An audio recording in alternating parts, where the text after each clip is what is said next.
Alright, this is part 2 of the presentation for week 5. We're at slide number 56. Um, and we were talking about enzymes. And you can see that every enzyme has a certain rate of reaction that is typical to it. So some are faster, some are less faster. And it also serves as an efficiency indicator of the enzyme. Obviously, if you have a bigger concentration of enzymes just waiting to take apart or connect, catabolize or anabolize the reaction that they have an expertise in,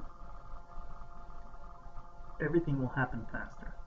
But the creation of enzymes is not a good idea if you don't have a reason to. So that's the stimulus response principle that we've spoken so much about, that is so basic to understand. Since enzymes are highly reactive, we need to either destroy them or deactivate them in order to eliminate their function. So we don't want to produce enzymes without a good reason. But exercising, adaptation, evolution, all these are good reasons to increase the concentration of an enzyme. Now, once again, we increase the concentration because we cannot change their structure. In the majority of cases, when you change the structure, you get a disadvantage or completely non-functional proteins or molecules. So the way to adapt, or one of the major ways to adapt and improve efficiency and power and capacity, is increasing the concentration of the enzyme, and also increasing, as we've seen, the concentration or the amount of the substrate, and together multiplied, you get a better outcome. Okay, so we've gone over in principle slide 58 as well. Let's talk a bit about muscle structure. And there's different points to muscle structure. So definitely one of the basic principles that we've talked, and we'll talk again and again because it's in the basis of understanding physiology, is that structure is highly defines function. It is for this reason that the structure of the cells, the tissue, the organs, and the molecules, it's not so easily changed or at all changed, because you're dealing or tapping in and determining, influencing directly function. So remember that structure is not so easily changed, if at all. We're not going to go into all the forms of muscles. We're not gonna start analyzing those, but we do need to emphasize the close relationship between muscle form and function. Of course, what does it influence immediately? It immediately influences the efficiency of producing power and conveying it through the tendon to the bone as part of a lever. And that's why we discussed levers, and that's why you need to understand this point. Of course, the amount of fibers that the form of the muscle allows to have, the distance of power conveying between the muscle to the bone, the direction of the fibers is going to affect, of course, the function of the muscle, the number of heads, seps and latens. So bicep meaning 2 heads, and tricep meaning 3 heads, and quadriceps meaning 4 heads. How many heads do you have? Where are they connected? Affects the function of the muscle. And of course, the origin and insertion points. Slide 62, when we look at the arrangement of the filaments within the sarcomere, that of course greatly influences muscle activity and function.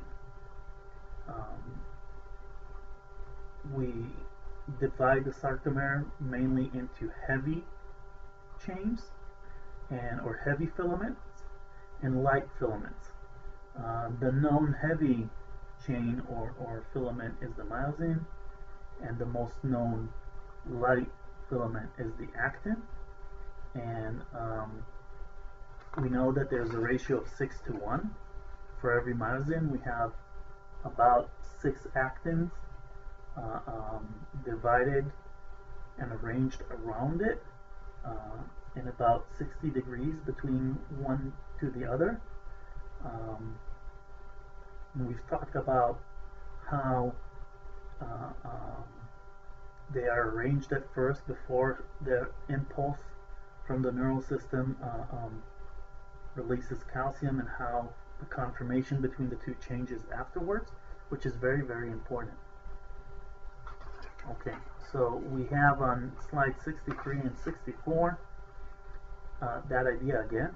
Of course, once the connection is possible, you still need to pay for the action to occur, and that means that you have to pay ATP. Once ATP is paid to the myosin, the cross bridges actually connect, and the myosin moves the actin relatively to itself. So when we're talking about muscle contraction, we're talking about relative movement between the filaments. And I want to show you a very simple idea. I'll use these two markers and a marker and a pencil. Let's say that this is the myosin, right? It's the thick filament, and the thin filament is the actin. Now imagine the cross bridges right here in the middle connected. Now the myosin starts moving the actin around. When it moves it this way, you can see the lengthening of the muscle, right? So the sarcomere is now in length, and when it moves back, it is shortening.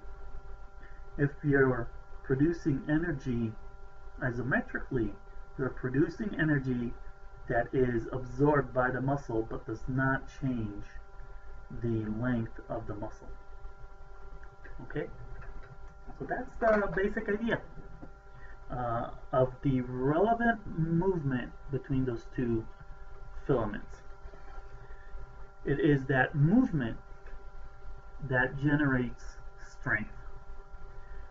Okay, we talked about, the idea of detaching the calcium and storing it back. We see that again mentioned on slide 65. The third point on slide 65 is the lack of water.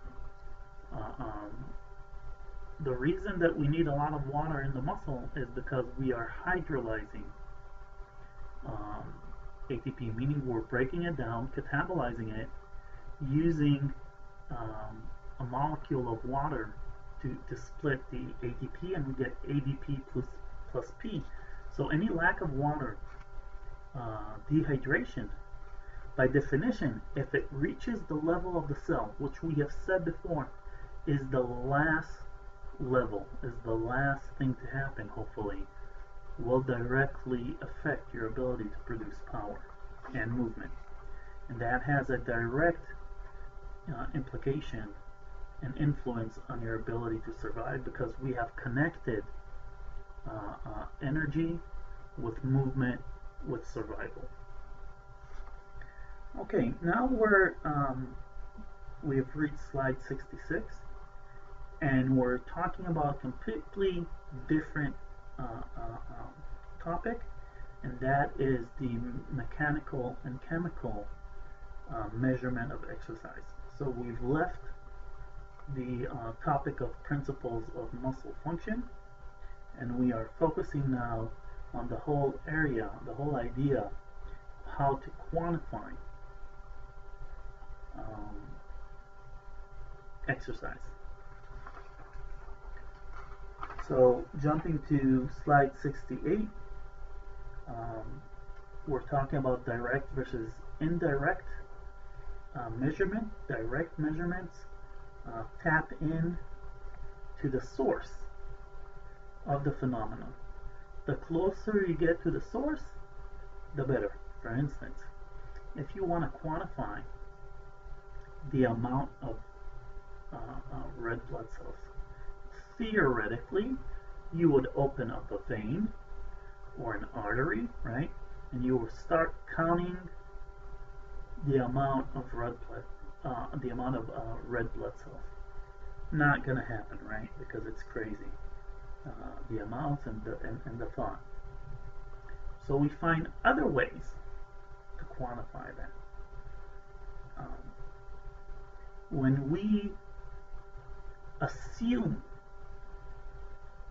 something, the more assumptions there are, and the further you go away from the source of the phenomenon, the more indirect your measurement is, to the point where you are estimating O2 saturation, for instance, or you are estimating stroke volume, for instance.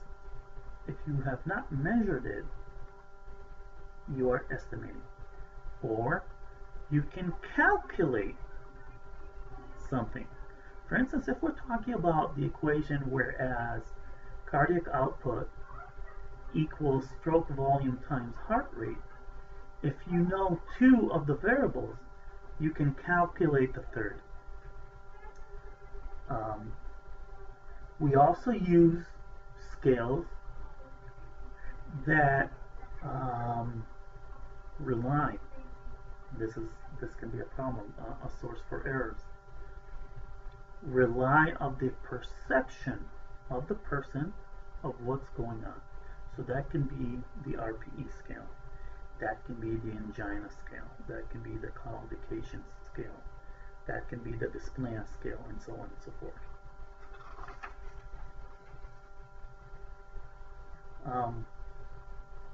With a growing body of knowledge, we of course want to compare the results that we get with a single person to what we know in relation to that person's age, gender, health status, and fitness status, for instance. And that is why it's important to know the margins of healthy versus unhealthy, young versus old, women versus men, fit versus non-fit, and so on and so forth. We can use data to analyze what's going on in the body. So there are certain assumptions that are both physiological or chemical or mathematical. That is the case with indexes such as RER, right? We're looking at the ratio, the mathematical ratio between CO2 produced and O2 produced, and we are relating that to the amount of oxygen needed to break down, to catabolize carbs versus fatty acids versus proteins. So these are assumptions because it is assumed that those volumes are completely used or are generated due to that process. Obviously, it has an error in it. Do not think that the RER is precise, but it is a very good tool to reflect upon what's going on, understand what's happening metabolically. Also, don't forget that we have dead spaces, both anatomical and physiological dead spaces that might intervene. Um, so the administration of an exercise test demands the integration of knowledge. You must know the theories behind testing, which we are talking about right now. You have to understand the physiology behind it. You have to be able to take it to the diagnostic level, and you have to be able to apply it in the sense of giving advice to people how to work out. All right, we have spoken before, so I'll go through this very fast about the idea that work involves both mechanical and chemical aspects. We have talked about exercise testing as a prognostic and diagnostic tool to a certain extent.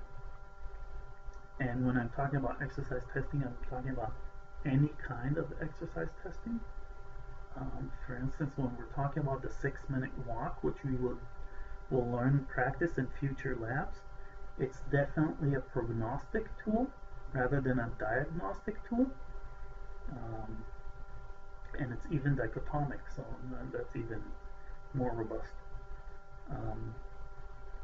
And every variable, every measurement that you're going to take, you must understand the theory behind it, its advantages and disadvantages. For instance, is BMI accurate? No, it's not.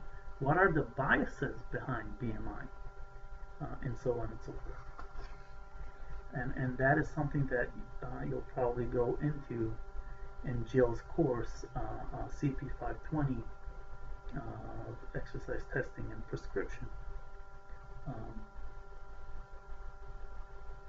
Volumes, for instance, such as VE, CO, VO2, SV, VT, are either calculated or estimated from equations, or directly measured if you have a gas analysis, a gas exchange analysis system, or an echo Doppler, and so on, or spirometry ability.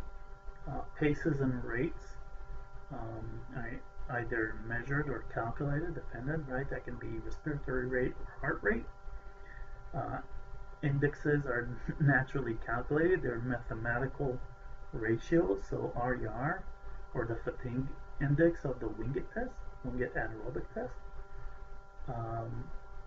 Some other variables can be indirectly measured, such as O2 sat and blood pressure, right? You're measuring from the outside. Most mechanical outputs would be calculated by mathematical equations. These equations use distance and force and speed to calculate work, power, and indexes. When you look at the nature of the test, it almost defines the nature of the units used and the way to calculate that, so that, and of course units can then be converted between themselves because it's games with energy, right, or forces. So we can convert it to watts, and we can convert it to calories and joules and Newton meters and kilogram meters, and so on and so forth, which we have practiced in the first presentations. The idea of the gas exchange analysis system is a very simple idea, and yet it's been used for years. The technology hasn't changed much in years, and what you're doing is comparing what you are exhaling and inhaling relatively to known gases, so to speak.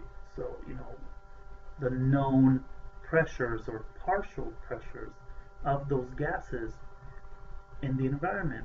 Naturally, we will compare CO2 and O2. They have a very tight relationship everywhere in the body, and of course they are part of the air that we are breathing. Of course, these systems rely greatly on the accuracy of the sensor and the accuracy of the amounts or volumes of gases expired and inspired. And if you have a leak in the system, you are not seeing the truth. If the sensor is not accurate, you have a problem. If volumes of air are caught or are not advanced on time as a whole towards the sensor, you have a problem. That is why in such systems, the closer the sensor is to where the action is happening, the more accurate the idea. And that's why I would like the sensor, just in front of your mouth and nose.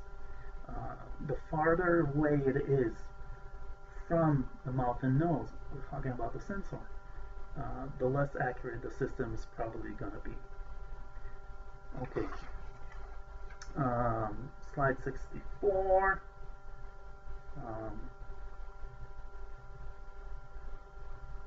Okay, so you can see in slide 74 the assumptions and origins of mistakes. So the assumption that all the gases are used, that it's utilized in a perfect efficiency, that there's no delay in gas movement, which is obviously not happening, and the lack of leaks.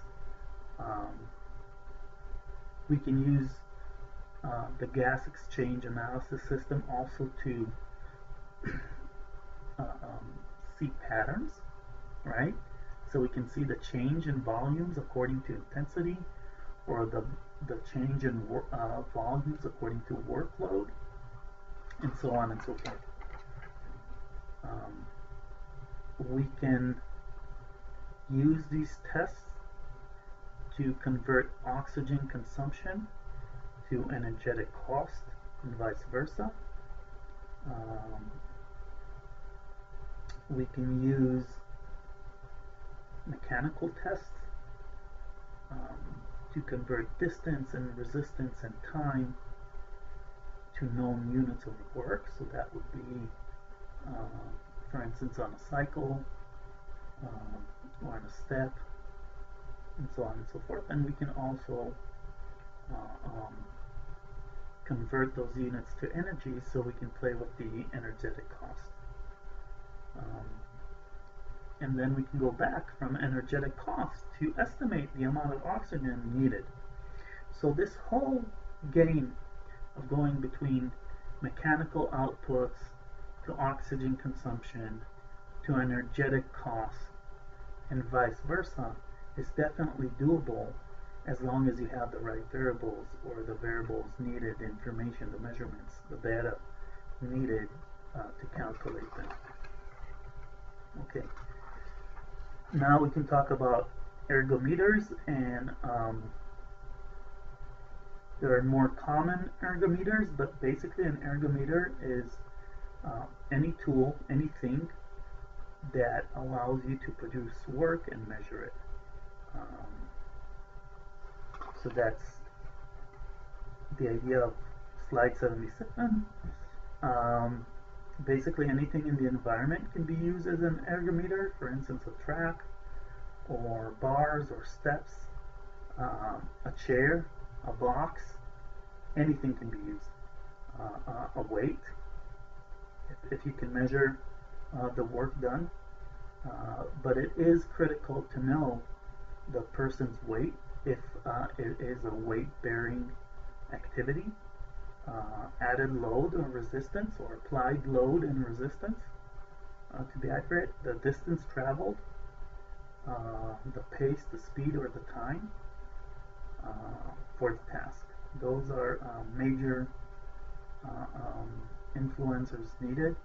And of course you can also develop a linear regression or regression equation, an algorithm that also takes in other variables such as gender and age and fitness level and so on and so forth. These usually allow to estimate or calculate the mechanical outputs and, as we said, conversion to energetic units. When we look at the world of testing, we differentiate between field tests and lab tests. Each has its advantages and disadvantages. So field tests, for instance, are highly available. They allow for multi-subject testing. You can test more than one person. It's a good way to simulate real conditions within the environment. And the disadvantages of the environment. Lab tests are highly controlled, but not necessarily natural. They have a high component of stress and medical examination. When you put on a person, a mask, they can respond with anxiety. They usually allow to test only one person at a time. They're more expensive because of the machines that are needed, the equipment that is needed. You need to have highly trained personnel to operate the equipment and the systems, but they allow to use many different equipment options and measurement options at the same time. Blood pressure, heart rate, lactate, glucose, ECG, right, gas exchange, and so on and so forth. So we are on slide 81, and we're going over the common ergometers. I think that this material is kind of basic and should be simple, hopefully. So we're talking about the step or the box as the first simple ergometer that we're talking about. Usually you step up, you step down. On the way down, gravity is working for you. It's passive most of the time, and the amount of energy invested in going down is relatively nothing. The work conducted changes according to the height, the depth, and the pace of work. So if this is the upper side of the step, if you place your leg here or here or here, it makes a difference about the distance and the force, the energy that you have to apply. So those are the major characteristics of calculating work or estimating the work done with a step.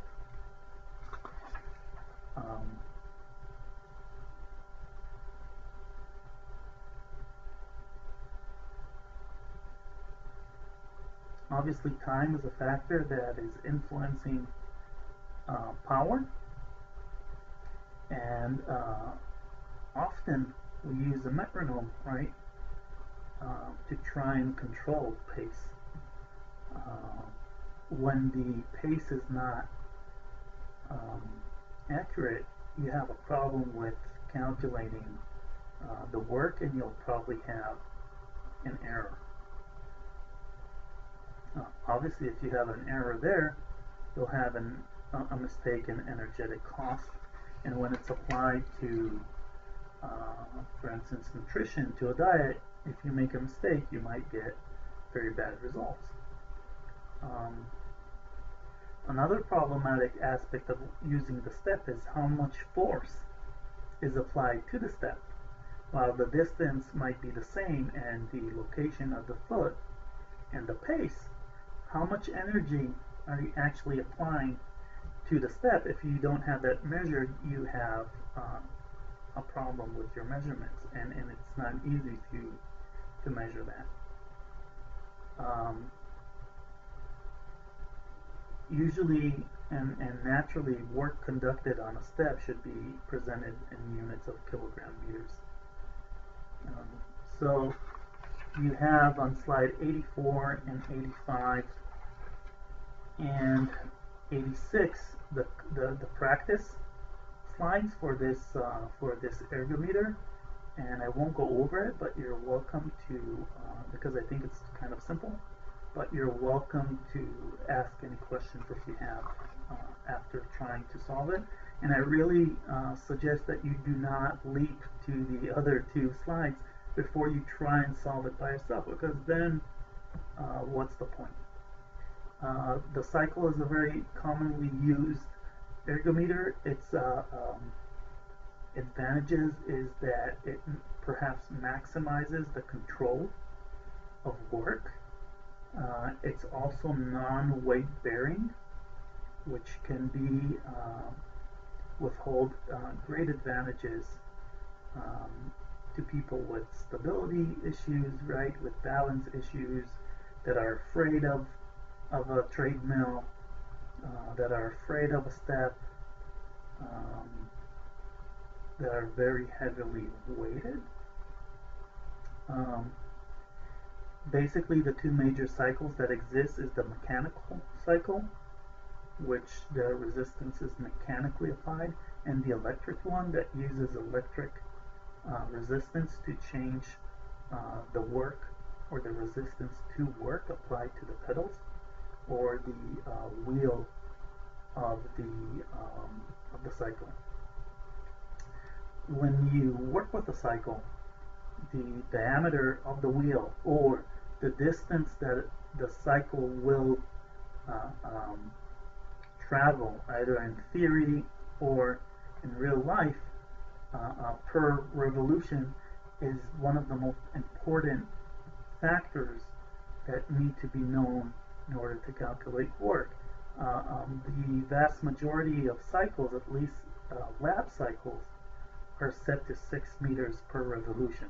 But once again, when you buy a cycle or you enter a clinic, you definitely want to make sure that that is the distance traveled. Okay.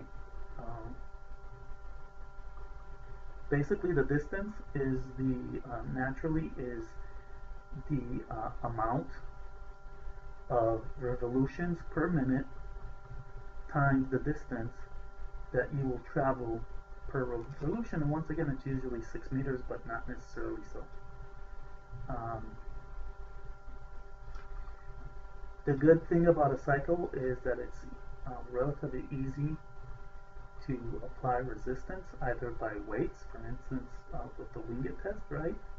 Or resistance to the mechanism of the pedal,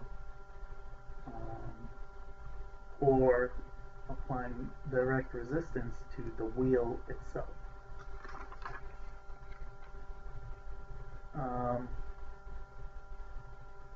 So basically, we're using a mechanism of friction to elevate the resistance and the workload. Cycles are relatively non-expensive. They're portable. They don't take up much room relatively to other ergometers. They allow easy access around them to take measurements, and those are definite advantages. The disadvantages of the cycle is that they do not allow control of the amount of energy invested into the pedal, the lack of control on posture. Sometimes people move with their butt, the location of the legs, the location and angle of the back. It doesn't necessarily represent full active mass, meaning that we are activating lesser muscle mass, and the results will be lessened accordingly. And because we are utilizing more specific muscles and lesser muscle mass, we are causing those muscles to fatigue faster than if the overall work was achieved by greater muscle mass. So we have what we call early muscle fatigue. So when we are evaluating maximal capacity, we also have to remember that the lower the active muscle mass as a percentage of total active muscle mass will influence the VO2 or the maximal capacity or the mechanical outcomes that we'll see. Obviously, a cycle is a very certain technique. So for instance, the results on a cycle won't necessarily represent fairly or to the full extent of the phenomenon a swimmer's ability, right? Or a runner's ability and vice versa. So that's about that. Now on slide 92, 93, and 94, you have a question regarding calculating the work on a cycle. The third ergometer that we're going to talk about is the treadmill or TM.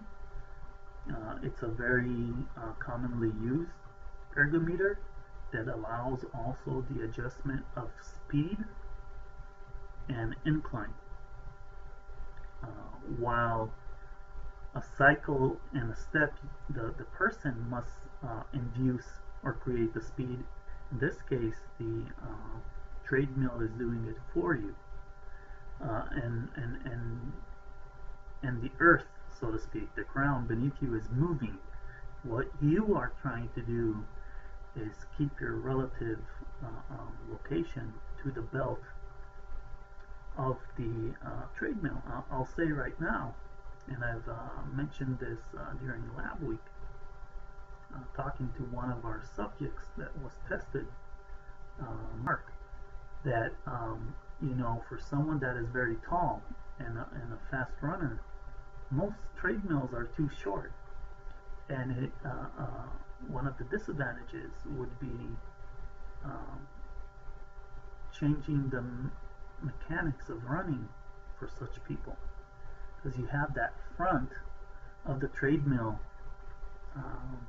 and the shortness of the belt that do not allow them to use the maximal stride length that they would like to. So you're creating a bias there. Obviously, no one's going to create longer treadmills just for laps, although that would be a really good idea. Treadmills are relatively expensive. They do allow for work and power measurements. They're relatively very supportive of physical measurements. They activate greater muscle mass. They allow for walking and running, skipping if you want to, and even crawling. You can also, you know, advance sideways. Of course, you have to make sure that safety comes first, but it's doable. Regarding the incline is presented in percentage, right, which is the ratio between the vertical distance changed per 100 meters of horizontal distance change, and you have the schematic on slide number 96. Of course, if you're going to calculate the work, the angle in which you are working at, meaning the incline, the grade of the treadmill, has to be taken into consideration. Once again, as we've spoken in lab week, the utilization of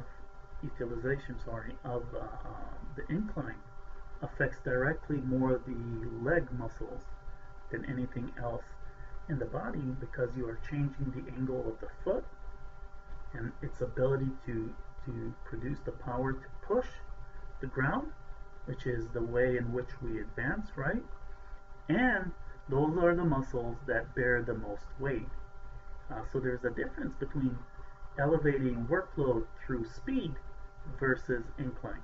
Incline is the fastest way to directly affect those leg muscles and VO2.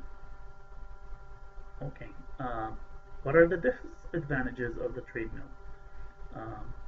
The high cost, the size and room that it takes, the noise of the motor, the vibrations of the machine. It can influence ECG readings, it can influence blood pressure, it can influence even heart rate reading. It can influence, in theory, any instability, by the way, of any ergometer would influence energetic costs. Does that make sense? Because you are investing more energy into stabilizing yourself. Then you have on slide 98, 99, and 100 questions to practice. We have direct and indirect measurements of work and power. We've kind of gone over that, so I'm going to skip that with all due respect. I just want to point out, and you should remember this from now on, that when statistically you're talking about average, the average does not necessarily tell the whole story. And that is why when we report results, we also want to know the standard deviation or the range of results between minimum and maximum, and not only the average. That's very, very important. If you were to find out that the VO2 at rest is 3.5 in average, but the standard deviation is 1.85, that's 50%. That's a very big difference between people, and then the combination of the average and the standard deviation tells the whole story, while the average does not necessarily tell the whole story. In regards to research, we want, the extent of error to be up to 5%, hopefully lower. So that would be something that would be acceptable today in the sense of what is acceptable, what is the largest percentage of mistake that we're willing to cope with and accept the results. Of course, you also have validity of the protocols. If you go to slide 104, we see 4 equations that are commonly used, and I would like to go over them. The first one we've already talked about. It's the idea that VO2 is the combination of delivery versus extraction. So Q, which is another way of writing cardiac output, times A minus V differences. Then we have the simple equation that we've used and seen before, that Q, or cardiac output, is the outcome of stroke volume versus heart rate. We have VE that on the same principle and idea of the equation of cardiac output, the minute ventilation is equals tidal volume times respiratory rate. And then we have the fourth formula that is used by the gas exchange analysis system. That is that VO2 is the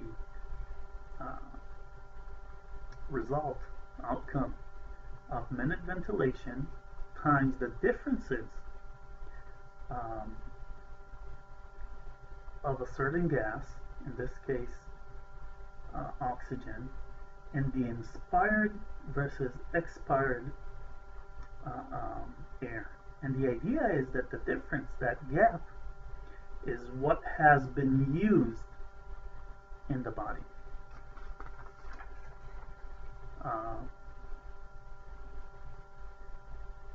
the idea is that this equation assumes that all the volume of gas within that gap, that difference between inspired and expired, has actually been utilized, and we know that that's not accurate. Obviously, when you use an equation, if the equation has, for instance, 3 components or variables in it, and you know 2, you can immediately calculate the third. That's kind of simple in mathematics, right? So you can see on slide 106 how I played with the formula regarding CO2.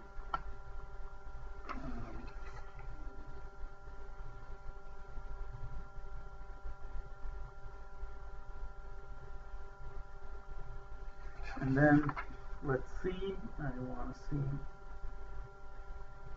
of course, at the end, or the 2 last points on slide 106, I almost met it. We know that one of the criterions, and a very physiologically important criterion, to know if someone has reached their maximal capacity, is the leveling off of that capacity or work versus the intensity or workload. So if workload / intensity continues to go up and you are not able to produce a greater outcome, you have maxed yourself, and obviously it's supposed to lead to to stopping the exercise or the physical activity that you're engaged in. Contrary to that, to the idea of maxing someone, you have the idea of endurance, right? So that would be working, give or take, at a set rate of work and power. That means that you're fixating the workload and duration of the exercise. We must understand in exercise testing that changing the protocol, changing the ergometer, changing the conditions or the parameters that build up or produce workload will change the physiological results that we find. For instance, the VO2 max that you'll get on a cycle is going to be around 60% of what you find on a TM, and so on and so forth. In addition, there's always that idea of, have I measured someone's peak ability, meaning the highest ability seen lately for that person, or is it truly their maximal ability, meaning that they cannot elevate it even more? Although we have criterions to decide that someone was max, there's always that question in the air, if it's peak ability or max. We can see at the end, I'm on slide 108, the major factors that influence maximal ability. Definitely genetic factors are responsible for 15 to 30% of the difference in the results. Someone's training capacity and intensity, meaning their actual workouts. Psychological mindset can change things. Someone can stop, a test after 3 minutes. Has nothing to do with their physiological ability sometimes. Training methods, right, will influence the outcome that you reach. Your trainer's professionalism, nutrition, environmental conditions such as heat, cold, humidity, wind, the surface on which you are moving, your health condition, obviously, gender, are you smoking, you're not smoking, Are you consuming alcohol, and so forth and so on. So the capacity is not, or maximal capacity is not only dependent on the protocol and the ergometer. We can see that age definitely influences maximal capacity, and we decrease our maximal capacity by about 1% a year above the age of 25. That is in non-trained people, non-exercising people, and it's cut almost by half, give or take by half, when you exercise, and yet still abilities are reduced. Women have about 40% lower capacities before you normalize their results to lean body mass, and then it goes down to about 8 to 12% differences. And you have hormonal influences here, and increased hemoglobin levels when it comes, for instance, to maximal aerobic capacity. In the anaerobic aspects, of course, muscle mass speaks volumes, no pun intended, but for instance, the efficiency of the production of strength is not different between men and women.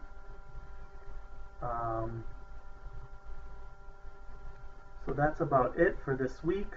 Once again, if you have any questions, please let me know.